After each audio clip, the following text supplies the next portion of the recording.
Hey guys, meron nga ako ditong tofu and ito po ay ginawa kong tofu dinakdakan style. Nako, nasubukan nyo na po ba ito? Kung hindi pa nga po ay nako, sigurado kapag napanood nyo itong recipe natin ngayong araw talaga namang mapapabili ka ng tofu or tokwa. So samahan nyo na po ako magluto. So ngayong araw nga po ay meron akong tofu at hiniwa ko po siya ng ganyan kalalaki. Pwede po kayong gumamit dito ng tokwa ha. Tapos isang kawali po ay nagpainit po ako dyan ng marami-raming mantika. So ayan, inilagay ko na nga po yung ating tofu at atin po yung ipiprito hanggang sa lumutong po ito. At habang hinihintay nga po nating lumutong yung ating tofu ay eto, maghihiwa na po ako ng iba pa nating mga sangkap na gagamitin. Bali gumamit po ako dyan ng puti at pulang sibuyas. Kapag ganyan pong dinakdakan, mas masarap po talaga na medyo may karamihan yung sibuyas. At naghiwa na rin po ako dito ng siling berde at siling pula. Dito po sa sili ay kayo na po ang bahala. Pwede nyo po yung i-adjust. Kung gusto nyo po ng mas maanghang pa, dagdagan nyo na lamang po yung sili. And syempre, hindi rin po mawawala yung luya. So ayan, hiniwa ko po siya ng pino. Alam nyo, first time ko lang din po yung ganitong recipe sa tokwa or tofu. Nako,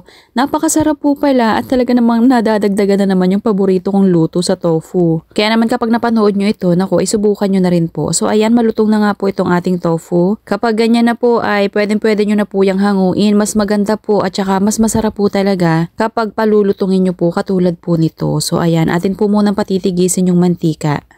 Kung gusto nyo po na mas marami pang magawa, doblehin or triplehin nyo na lamang po yung mga ginamit ko ngayong araw. So ayan, inilagay ko na nga po sa isang lalagyan at pagsasama-samahin na lamang po natin dito yung ating mga hiniwa kaninang sibuyas, luya at sili. Tapos isang tasa po ay pinagsama-sama ko naman po itong mga ito, yung mayonnaise, tsaka ito pong kalamansi. So yung atin naman pong kompletong sangkap ay ilalagay ko na lamang po sa comment section. Para makita nyo na lamang po ng isang pasadahan. So yan, naglagay po ako dyan ng oyster sauce. Pero pwede rin po kayo maglagay dyan ng liquid seasoning ha or toyo. Depende po sa kung ano available po dyan sa kusina ninyo. Syempre, mix hanggang sa magpantay po or magbalanse yung ating mga sangkap na inilagay dito. Tikman nyo po kapag sapat na po sa inyo yung lasa ay pwede nyo na po yung ihalo dito sa ating tofu na may sibuyas, luya at sili. So ayan, halu-haluin na lamang po natin yan at meron ka ng dinakdakang tofu. At kung umabot ka nga po hanggang dito sa part ng ating video, naku, pakipusuan nyo naman po itong ating recipe. And syempre, mag-comment na rin po kayo dyan kung trip nyo rin bang subukan yung ganitong recipe. At kung hindi ka pa nga po naka-follow dito sa ating munting kusina, naku, paki-follow nyo na po ako para naman po palagi kayong updated kapag meron po tayong ganitong mga bagong recipe. So ayan, sapat na sa akin yung lasa, kaya naman ipi-plating na natin yan. At ayan na,